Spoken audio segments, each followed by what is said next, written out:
Assalamualaikum warahmatullahi wabarakatuh. Kembali lagi di channel Rem Story. Pada kisah kali ini, Mimin akan membawakan sebuah cerita yang ditulis oleh Kak Doni. Cerita ini diberi judul Kisah Nyata Nekali, Inyeyak Pendamping. Cerita ini dari Tanah Minang. Kak Doni, terima kasih atas ceritanya. Seperti biasa, tak pernah lupa Mimin mendoakan sahabat pendengar sehat selalu dan dilimpahkan rezekinya. Amin ya robbal alamin. Dan jangan lupa untuk selalu mendukung channel ini dengan cara like, komen, dan subscribe. Terima kasih, baiklah langsung saja kita masuk ke ceritanya dan selamat mendengarkan.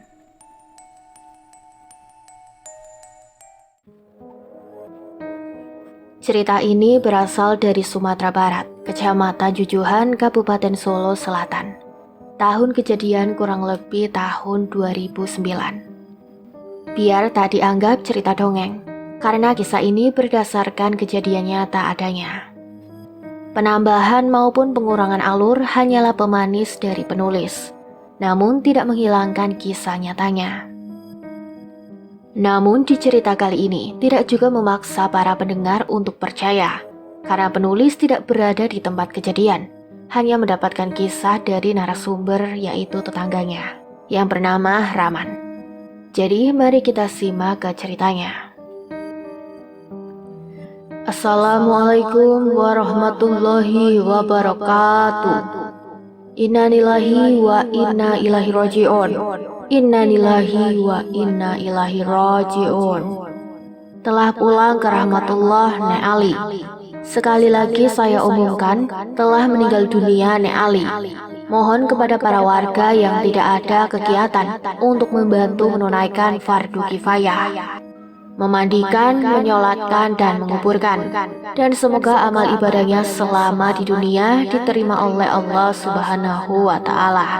Amin, Allahumma amin.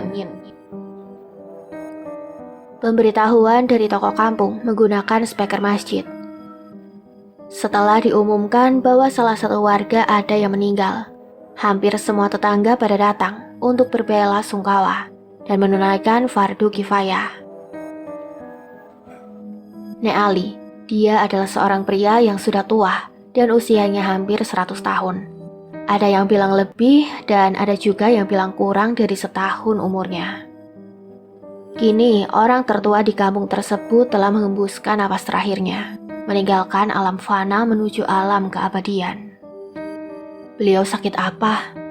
Tanya salah satu tetangga kepada anaknya Nek Ali saat memandikan almarhum. Gak tahu, saat dibangunin apa sudah tidak ada, jawab anak almarhumah. Oh, sudah takdir itu, ikhlasin ya, biar Abah Ali tenang di alam sana. Iya, terima kasih, insya Allah aku ikhlas. Setelah dimandikan, almarhum dipindahkan ke ruang tamu untuk dipakaikan. Pakaian terakhirnya yaitu dibungkus sehelai kain kafan. Tangis haru menyelimuti keluarga saat Nek Ali dibungkus kain kafan. Hingga akhirnya tubuh yang hari kemarin masih tersenyum, kini telah terbungkus sepenuhnya oleh kain kafan. Mohon maaf, liang lahat telah siap. Pemberitahuan dari salah satu warga yang bertugas menggali kubur. Abah. Tangis haru semuanya keluarga Nek Ali. Yang sabar, yang ikhlas, relakan Abah. Jangan sampai air mata menetesi kain kafan Abah, ucap anak tertua almarhum. Dan setelah diberitahu kalau liang lahat telah siap, tubuh yang terbungkus kain kafan dimasukkan ke dalam keranda untuk disolatkan. Semua anak almarhum menggotongnya ke masjid di kampung tersebut. La ilaha illallah, la ilaha illallah, la ilaha illallah. Zikir oleh semua keluarga dan tetangga mengiringi almarhum ke masjid untuk disolatkan. Assalamualaikum warahmatullahi wabarakatuh. Buat para warga yang ingin ikut menyolatkan almarhum Nek Ali, ditunggu di masjid. Terima kasih. Pemberitahuan kembali kepada para warga. Dan setelah para warga berkumpul di masjid, Ustadz pun memulai sholat jenazah berjamaah. Sholat jenazah begitu khusyuk dan hikmat hingga selesai. Karena liang lahat telah siap dan sholat jenazah telah selesai, almarhum yang berada di dalam keranda digotong kembali oleh anak-anaknya menuju ke peristirahatan terakhir. Tidak memerlukan waktu lama untuk sampai ke pemakaman. Tutup keranda dibuka di atas liang lahat. Jasadnya Ali terbaring di atas keranda. Apa? Tangisan kembali pecah saat tutup keranda dibuka dan dimasukkan ke dalam liang lahat. 3 anak Nek Ali masuk ke dalam liang lahat, dan satu persatu ikatan tali yang berada di atas kepala, dada, pinggang, dengkul, dan kaki dibuka. Setelah sebagian wajah terbuka, jasad disentuhkan ke tanah, dan anak pertama mengumandangkan azan. Allahu Akbar, Allahu Akbar. Betapa kagetnya anak pertama yang mengumandangkan azan, keluarga maupun para warga yang ikut menghadiri proses penguburan almarhum. Karena jawaban saat bait pertama azan, selain para warga yang menjawab, jasad yang telah terbungkus kain kafan dan menghadap ke tanah ikut menjawab bait pertama azan. Tidak pelan, tidak keras, Nek Ali menjawab bait pertama azan, membuat anak Nek Ali tidak melanjutkan azannya, melainkan membalikkan tubuh Nek Ali. Abah! Teriak anak pertama sambil membuka kafas yang menyumbat hidung, membuat para warga yang menyaksikan kaget, karena dari atas liang lahat, jawaban bait pertama azan tidak terdengar. Helaan nafas yang mulai teratur keluar dari hidung Nek Ali. Abah! Ucap anak pertama yang langsung membangunkan tubuh yang telah terbaring di liang lahat, lalu memeluknya. Aku di mana? Apakah aku telah meninggal? Karena aku di dalam liang lahat dan memakaikan kafan. Ucapan pertama yang keluar dari mulut Nek Ali. Iya, Abah. Abah telah meninggal dan mau dikuburkan, tapi atas kuasa Tuhan, Abah hidup lagi. Jawaban anak Nek Ali. Allahu Akbar. Ucapan serentak semua warga yang menyaksikan keagungan Tuhan. Tubuh yang sudah tidak bernafas dimandikan, dibungkus kain kafan, disolatkan, dan hendak dikuburkan hidup kembali. Keluarga dan para warga pun membantu Nek Ali keluar dari liang lahat. Dan setelah Nek Ali berada di atas liang lahat, salah satu warga ada yang berteriak. Inyak! Teriak salah satu warga sambil menunjuk ke arah kebun dekat pemakaman. Inyak harimau dapat diartikan menjadi 2 definisi. Pertama ialah inyak harimau sebagai penjaga hutan yang memiliki beberapa fungsi sosial, kultural, dan ekologi. Kedua ialah inyak harimau sebagai pelindung orang Minang yang sedang merantau. Orang Minang secara umum memandang harimau sebagai sosok yang melindungi, karena kakek atau bapak dari ayah atau dari ibu, yang tentu saja melindungi. Begitu orang Minang menghargai harimau. Inyak Balang dipercaya sebagai makhluk setengah manusia, setengah harimau. Ada yang menyatakan Inyak Balang adalah orang yang mempelajari magi putih sehingga bisa berubah menjadi harimau. Di sisi lain, ada yang percaya bahwa sejak awal makhluk ini memang siluman harimau yang dapat berubah menjadi manusia, harimau, atau manusia harimau. Inyak Balang dipercaya bisa berkomunikasi dengan kelompok manusia dan harimau. Inyak atau sosok harimau yang sangat besar menampakkan dirinya kepada semua warga yang mengikuti proses penguburan. Biarkan saja. Dia adalah kodam pendampingku. Ucap pelan Nek Ali yang dibantu berdiri oleh anaknya. Baik, jangan ganggu. Ucap pelan Nek Ali. Walaupun pelan, Nyiak menuruti ucapan Nek Ali, masuk kembali ke dalam kebun dan menghilang. Nek Ali pun dibawa kembali ke rumah. Liang lahat yang telah digali ditutup kembali. keranda dibawa kembali ke masjid. Kain kafan yang dipakai Nek Ali langsung dibuka kembali, dan begitu pun para warga kembali pulang. Namun banyak warga yang ikut pulang ke rumah Nek Ali, ingin tahu apa yang sudah terjadi selama dia meninggal. Walaupun sudah sangat tua, tubuh Nek Ali masih tegak, tidak membungkuk. Pendengaran maupun suaranya masih normal. Hanya saja beberapa hari belakangan, Nek Ali lebih sering tidur. Dan bangunnya pun lama, bisa 1 hari 1 malam ia tidur. Seringkali anaknya membangunkan untuk makan, untuk sholat. Namun tidak bangun, hanya mengigau. "Pai, jangan ganggu, aku pengen tidur." Itulah ucapannya saat hendak dibangunkan oleh anaknya. Namun pagi tadi setelah Nek Ali tidur hampir 2 hari, saat dilihat dia tidak bernafas. Dan saat dicek oleh tokoh masyarakat, menyatakan Nek Ali telah meninggal. Tapi atas kehendak Tuhan beliau hidup lagi. "Apa yang dirasakan oleh Abah? Apa yang sebenarnya terjadi?" tanya anak pertama. "Abah tidak apa-apa, nggak bermimpi apa-apa. Abah tidur dan terbangun saat mendengar kamu mengumandangkan azan, dan Abah langsung menjawab bait pertamanya. Tapi saat membuka mata, ternyata Abah sudah berada di liang lahat." Setelah mendengar jawaban dari Nek Ali, para warga pun pulang kembali ke rumah masing-masing. Hari duka kini buat keluarga Nek Ali berganti jadi hari bahagia, karena ayahnya hidup lagi. "Abah makan dulu ya, sudah 2 hari Abah tidak makan," ucap salah satu anaknya menawarkan makan. "Abah tidak lapar, Abah mengantuk, pengen tidur lagi." "Tapi kan Abah baru bangun, sudah 2 hari loh, tertidur tidak makan dan tidak minum, masa mengantuk lagi?" tanya anaknya. "Ya ndak tahu, yang jelas Abah sangat mengantuk." "Ada inyak di depan rumah," ucap salah satu anaknya. "Pai, jangan ganggu," ucap Nek Ali di dalam rumah.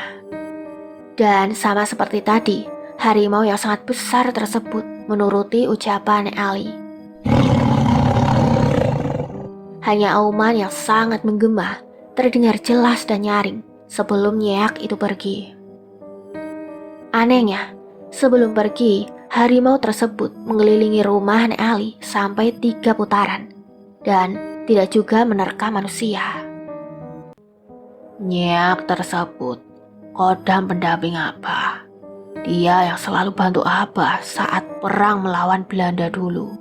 Tidak terhitung jumlahnya Abah mati karena tertembak Belanda. Tapi setelah mati, Abah hidup lagi, membuat para penjajah sangat ketakutan ketika berhadapan dengan pasukan pribumi yang dipimpin oleh Abah. Baru kali ini, Nek Ali menjelaskan perjalanan hidupnya dulu. "Dan sekarang pun Abah hidup lagi. Apa karena dibantu olehnya juga?" tanya anaknya. "Mungkin iya, dan pastinya kehendak Tuhan." "Maksudnya?" "Setelah Abah mati tertembak, dan di saat Abah membuka mata, inyak tersebut yang pertama kali Abah lihat saat membuka mata. Luka bekas tembakan pun menghilang, hanya darah kering yang tersisa di tubuh."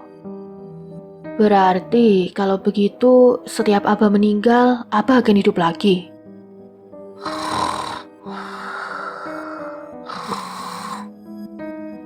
Nek Ali tidak menjawab karena dia telah tertidur pulas, walaupun sedang duduk di kursi dan sedang mengobrol dengan anak-anaknya. Dan Nek Ali pun dibopong ke kamar untuk dipindahkan tidurnya.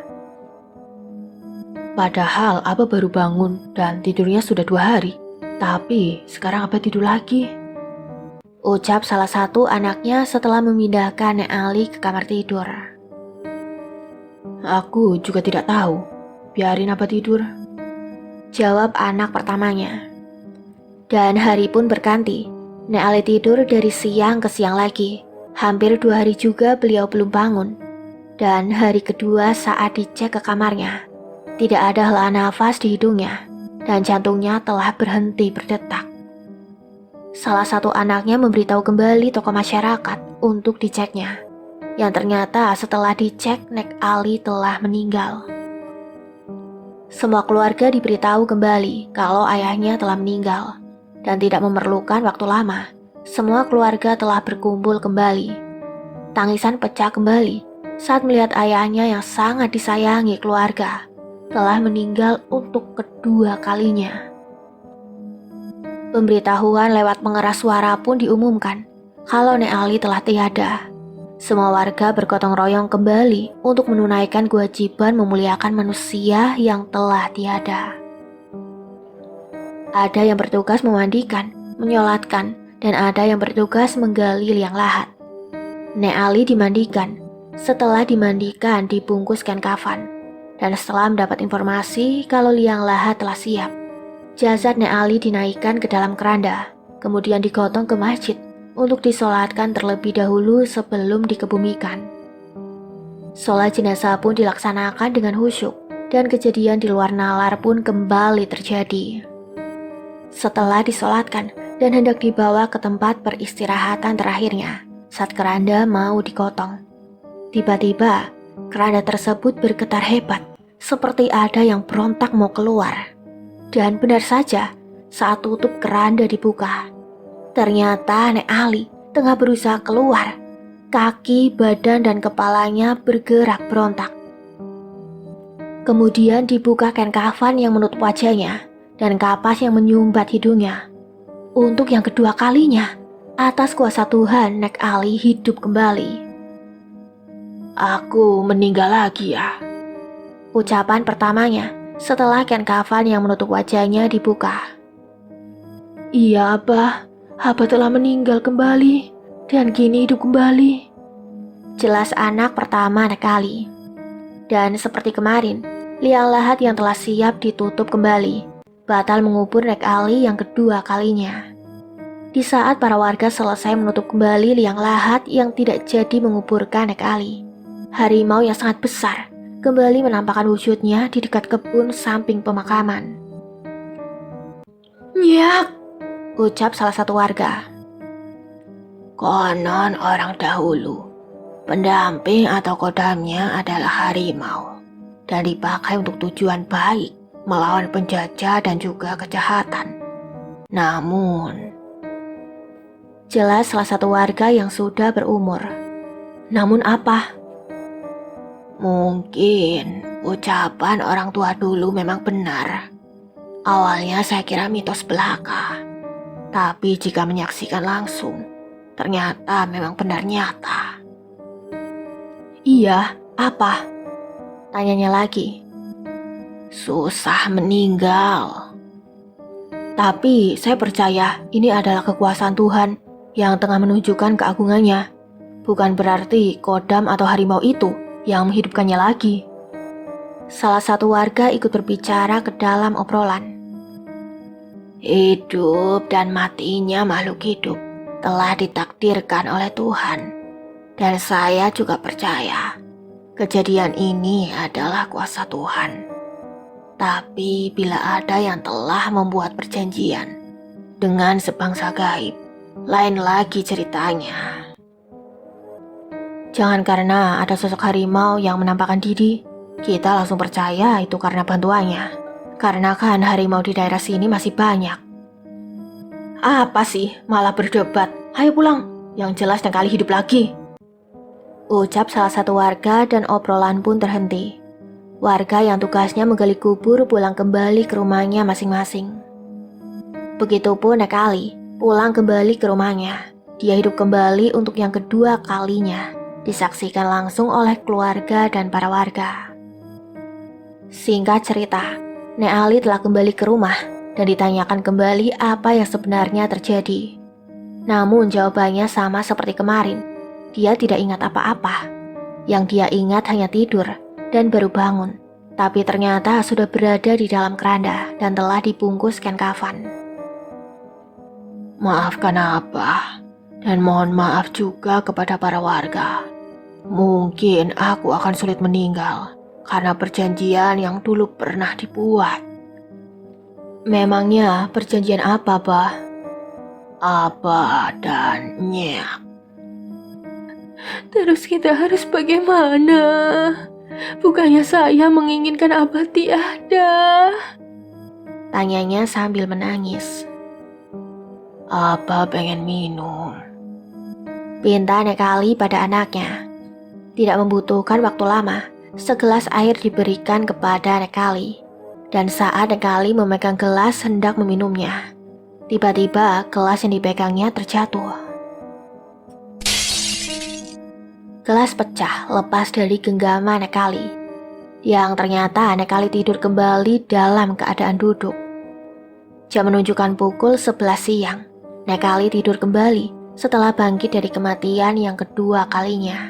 Dan Nekali dipindahkan kembali ke kamarnya. Bagaimana ini? Perasaan saya, entah esok atau lusa, saat Abah mau dibangunkan, pasti berhenti bernafas. Anak pertama membuka pembicaraan kepada para saudaranya di ruang tamu. Kok abang punya pemikiran seperti itu? Tanya salah satu adiknya. Beberapa bulan kemarin, Abah telah berbicara kalau dirinya pengen menyusul ibu kita, namun tidak tahu caranya. Tidak tahu juga bagaimana memutuskan perjanjiannya. Memangnya perjanjian apa, Bang? Kejayaan hidup. Emang dengan siapa Abang membuat perjanjian, Bang? Inyak. Terus Abang disuruh nyari cara setelah hari itu tiba. Hari di mana Abah telah meninggal. Abah tahu kalau dia akan hidup lagi. Dia akan susah mati. Terus kita harus bagaimana, Bang? Jika Abah meninggal, bukan karena kejahatan ataupun karena dianiaya, berarti Abah telah ikhlas. Tolong, carikan cara supaya Abah bisa istirahat dengan tenang. Itu amanat Abah waktu ngobrol dengan Abang. Lebih baik kita tunggu Abah bangun, biar dia jelaskan semuanya. Ucap salah satu anak dan obrolan pun terhenti. Hari pun juga ikut berganti. Kini para anaknya Nekali tidak pulang, ngumpul di rumah ayahnya. Tepat di jam 11 siang keesokan harinya, saat ditengok oleh salah satu anaknya, ternyata ayahnya telah kembali meninggal dunia. Abah! Teriak anak di kamar ayahnya. Sontak para keluarga menghampirinya. Inna lillahi wa inna ilaihi roji'un, ucap salah satu keluarga, karena ayahnya telah berhenti bernafas, menandakan ia telah tiada. Abang sarankan para tetangga jangan dulu diberitahu. Kita tunggu Abah bangun kembali. Kasihan para tetangga, takut Abah hidup lagi. Tapi lianglah digali, memandikan, menyolatkan, dan membungkuskan kafan. Kasihan tenaga dan waktunya. Jelas anak pertama. Keputusan anak pertama disetujui keluarganya untuk tidak dulu memberitahu para tetangga. Tapi waktu pun terus berlalu. Dari jam 11 siang hingga selepas malam, ayahnya tidak kunjung bangun. Membuat keputusan yang diambil anak pertamanya menjadi bimbang. Gimana ini, Bang? Tanya salah satunya. Iya, Abah tidak kunjung hidup lagi, Bang. Mungkin untuk yang ketiga kalinya, Abah memang benar meninggal dan tidak hidup lagi, ucap adik yang satunya. Abang juga berharap demikian. Tapi bukan berarti Abang menginginkan Abah meninggal. Gimana kalau sampai pagi saja kita tunggu? Jika Abah tidak bangun lagi, kita beritahu para warga.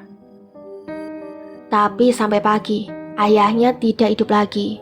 Dan para keluarga memutuskan untuk memberitahu para tetangga kalau ayahnya telah meninggal kembali. Tanpa banyak pikiran, para tetangga membantu kembali proses memuliakan manusia untuk yang terakhir kalinya. Almarhum pun dimandikan kembali, dan di saat Nekali sedang dibungkuskan kafan, ada salah satu warga yang datang. Lapor, liang lahat telah siap, ucap warga yang bertugas menggali kubur. Dan kuasa Tuhan terulang kembali. Saat kapas dimasukkan untuk menyumbat hidungnya Nekali, almarhum bersin dan akhirnya hidup kembali. La ilaha illallah Muhammad Rasulullah, ucap serentak keluarga dan para tetangga yang telah membungkus almarhum Nek Ali. Untuk yang ketiga kalinya, Nek Ali hidup kembali. Kain kafan yang telah membungkus, keranda yang telah siap di depan rumah, dan liang lahat yang juga telah selesai, harus gagal kembali mengubur Nek Ali. Setelah keluarga memohon maaf kepada para warga, semua warga pun bubar kembali. Namun kali ini, banyak warga yang mulai membicarakan Nek Ali, yang kembali hidup untuk ketiga kalinya. Betul kan kata saya juga, pasti susah meninggal, ucap warga yang bertugas menggali liang lahat.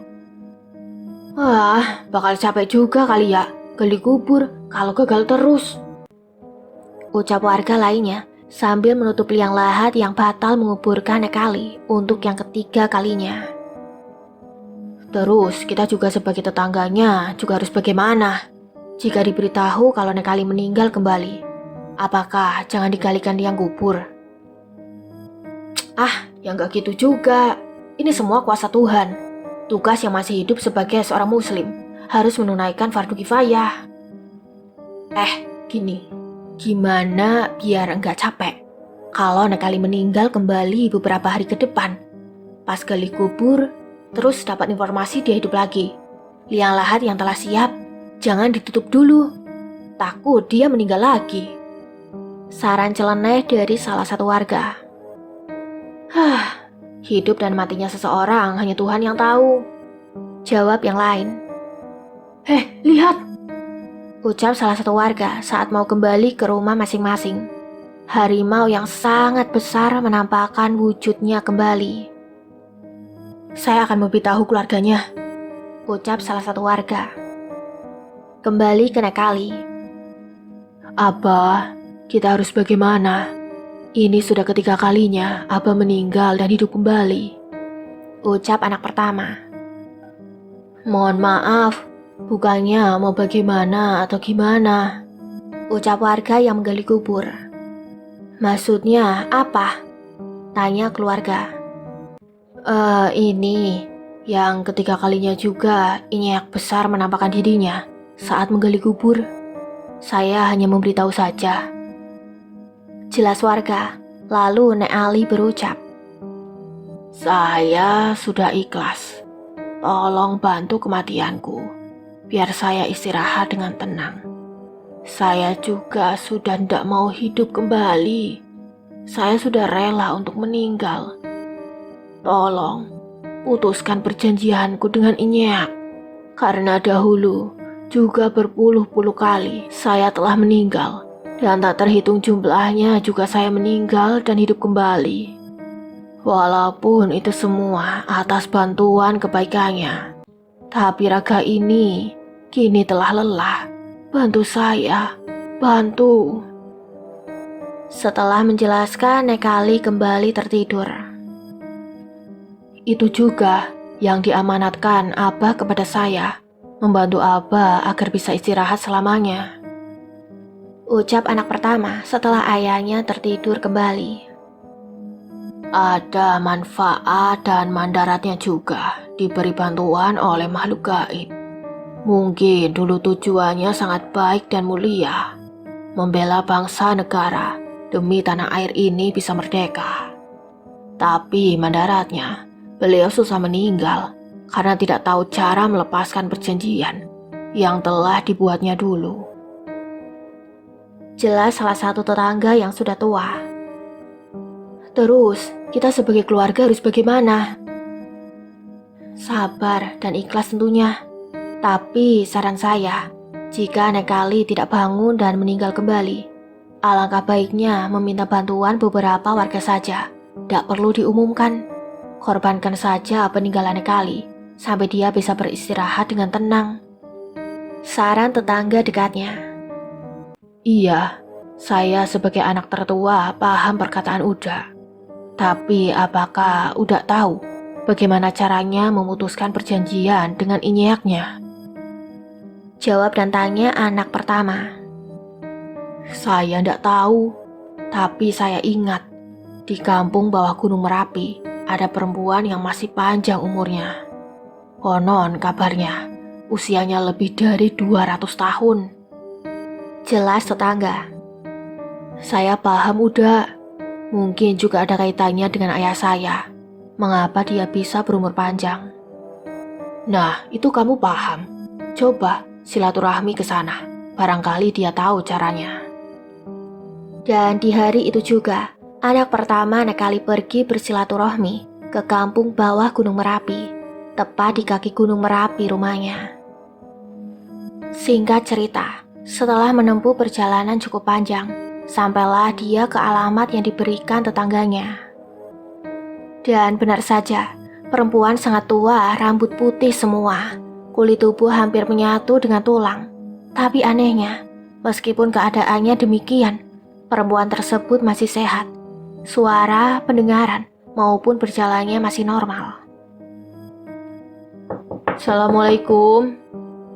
Ucap salam dari luar rumah setelah sampai di kampung yang dituju dan bertanya kepada beberapa warga. Waalaikumsalam. Mari silakan masuk. Sebut saja anak pertama dari Nek Ali adalah Rizal. Nama kamu siapa? Orang mana? Dan ada keperluan apa datang ke sini? Tanya nenek tua yang tinggal sendirian sambil memberikan secangkir teh hangat. Saya Rizal, Nek. Ada sesuatu yang ingin ditanyakan. Pasti orang tuamu sulit meninggal. Kok nenek tahu?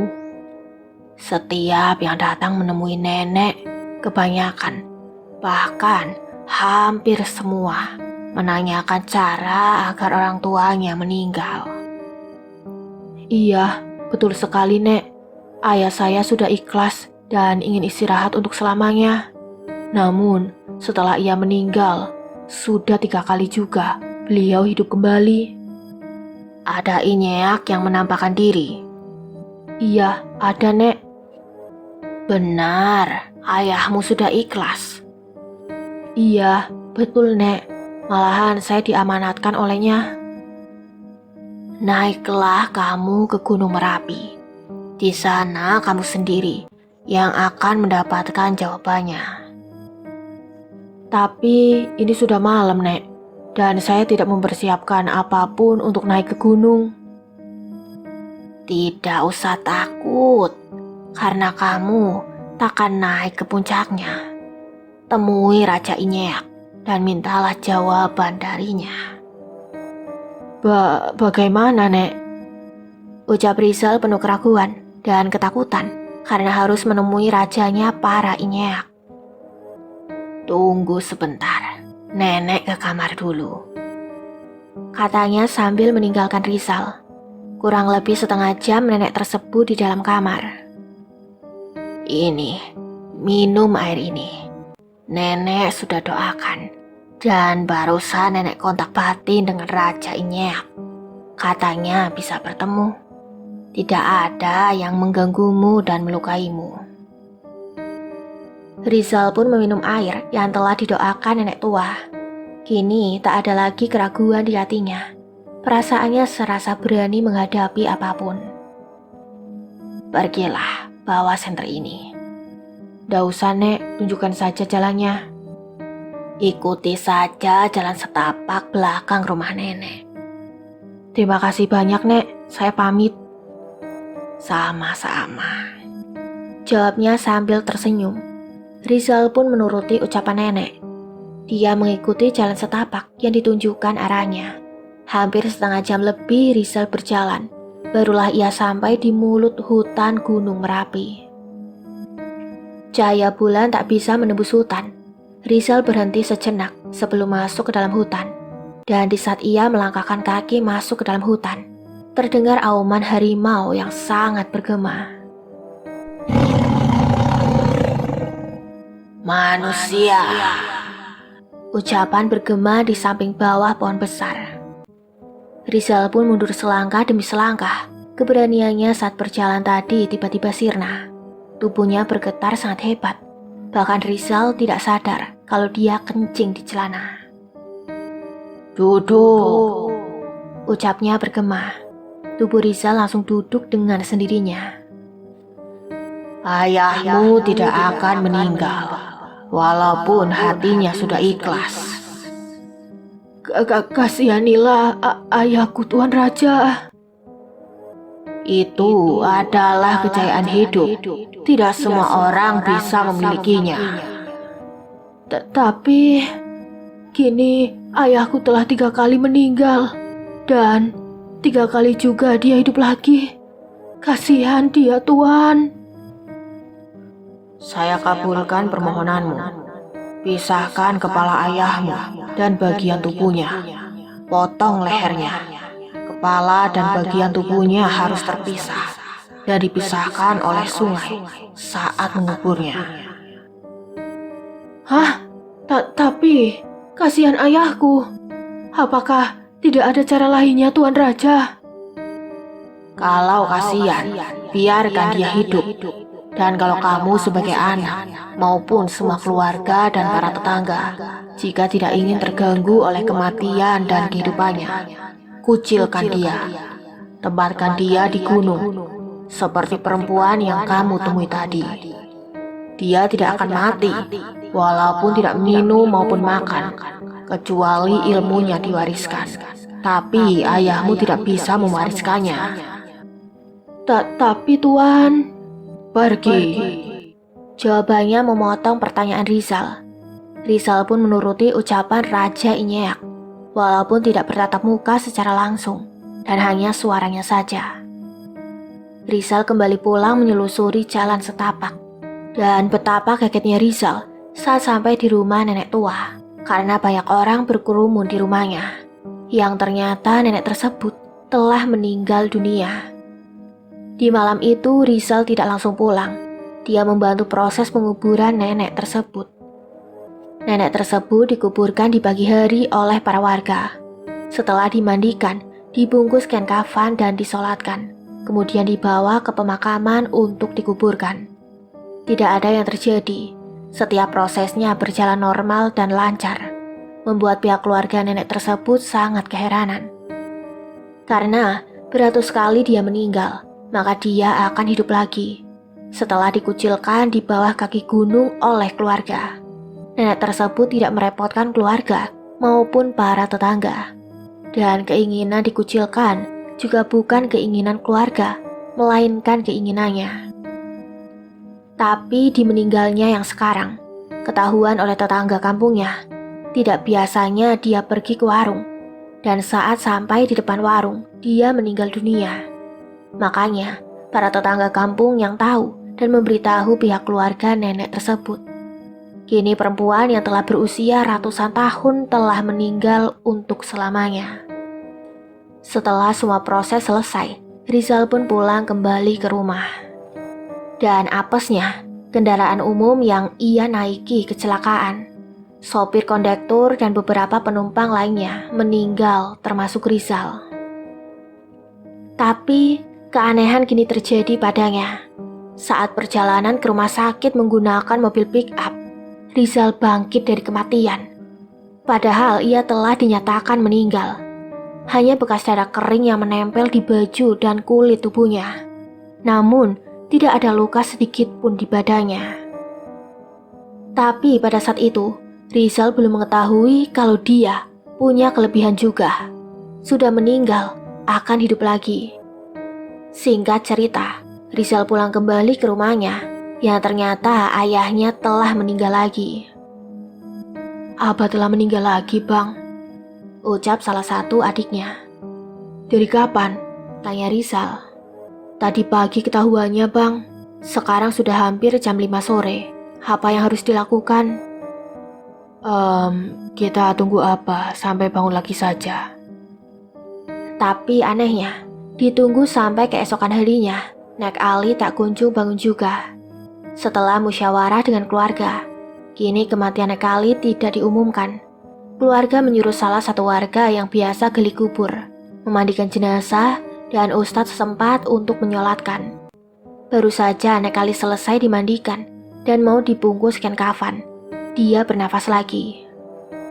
Abah meninggal lagi bukan? Tanya Nekali karena tubuhnya hendak dibungkus kain kafan.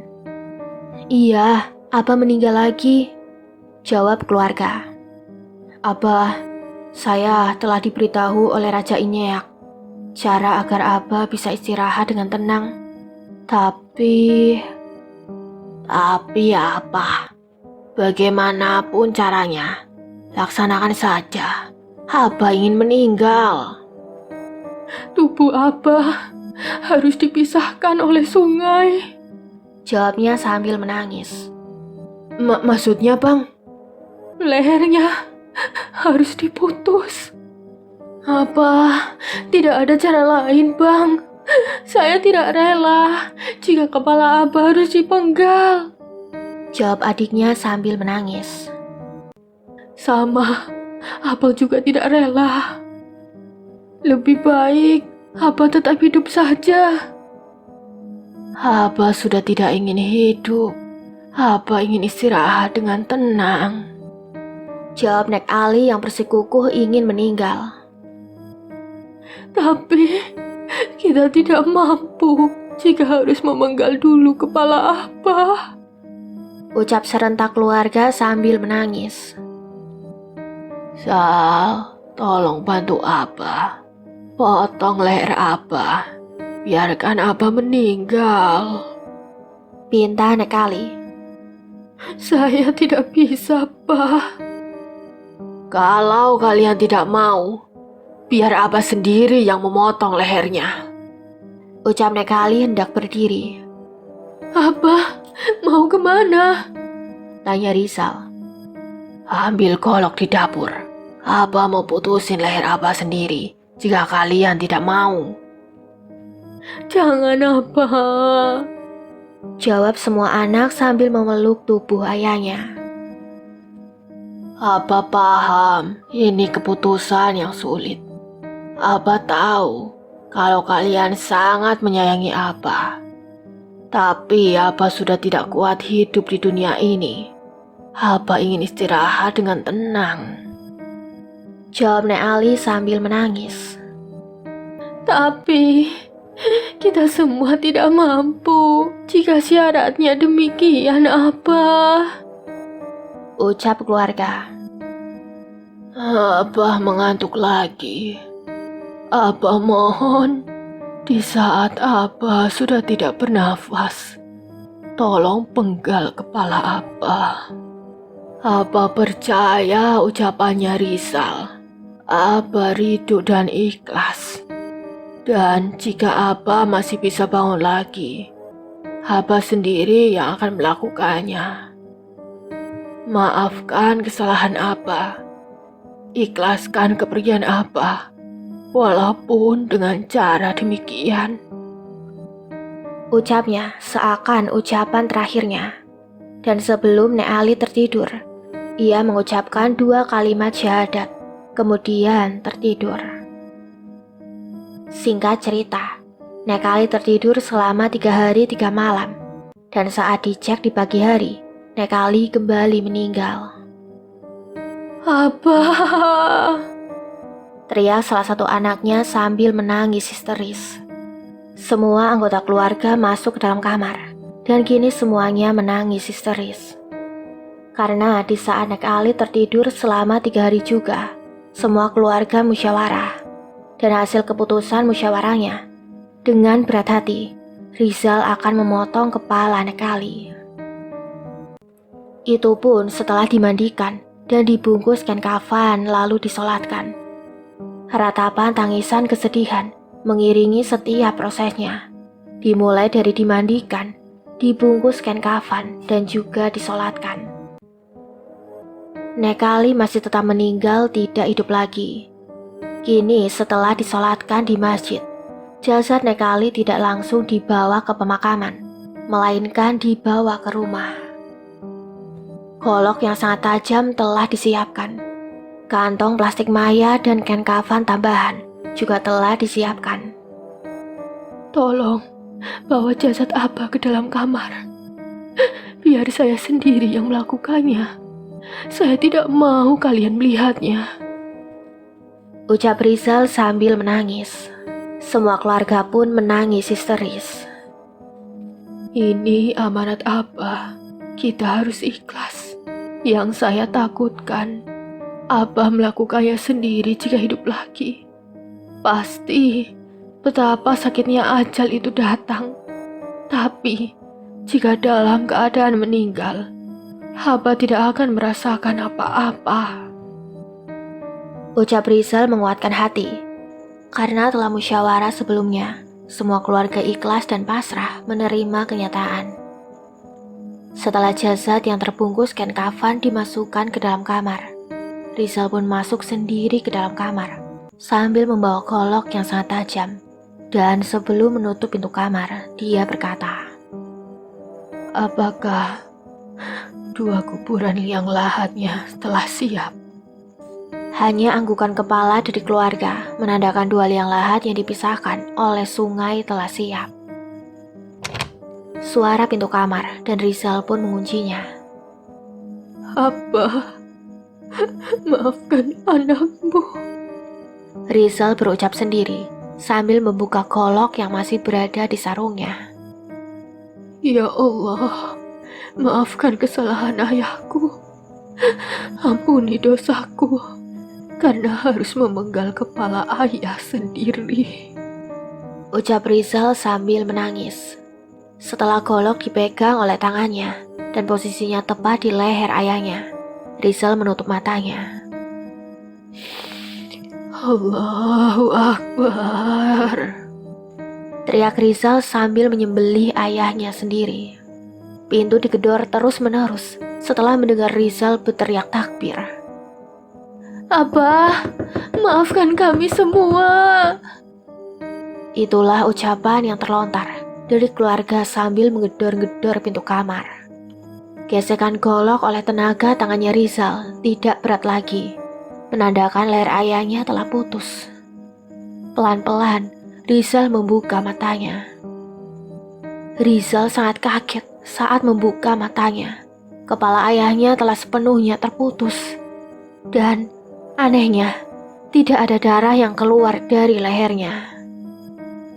Abah, maafkan anakmu ini. Tuhan, ampunilah dosa hamba-Mu ini. Dan betapa kagetnya Rizal setelah berucap mohon ampun kepada Allah. Dan ayahnya pada bagian kepala bergerak sendiri, seakan ingin menyatu kembali ke lehernya. Setelah melihat kejadian tersebut, Rizal langsung bergegas membungkus bagian lehernya yang terbuka dengan kain kafan yang telah disiapkan. Setelah dibungkus, Rizal langsung membuka pintu. Cepat, bawa dan kubur bagian kepala Abah. Kalau tidak cepat, perasaan saya kepalanya akan menyatu kembali, kata Rizal. Dan salah satu adiknya pun beserta anggota keluarga lainnya bergegas membawa bagian kepala ayahnya sendiri untuk dikuburkan di pinggir sungai yang tidak jauh jaraknya. Dan bagian tubuh ayahnya juga dibungkus kembali menutupi sebagian leher yang terbuka karena disembelih oleh Rizal. Kenapa tidak ada darah sama sekali? Tanya salah satu keluarganya. Saya juga tidak tahu, jawab Rizal sambil membantu membungkus jasad ayahnya tanpa kepala. Singkat cerita, setelah menunggu beberapa saat, adik Rizal kembali ke rumah. Sudah dikuburkan, ucap adiknya sambil menangis. Dan jasad tanpa kepala pun dimasukkan ke dalam keranda untuk dibawa ke liang lahat seberang pinggir sungai, kuburan bagian kepalanya. Tangis haru menyelimuti keluarga sambil menggotong jasad Nekali. Setelah sampai, bagian tubuh tanpa kepala pun dikuburkan. Setiap prosesnya diiringi tangisan kesedihan, hingga akhirnya jasad pun telah dikebumikan. Ali bisa meninggal dengan syarat dipisahkan kepala dan tubuhnya oleh sungai.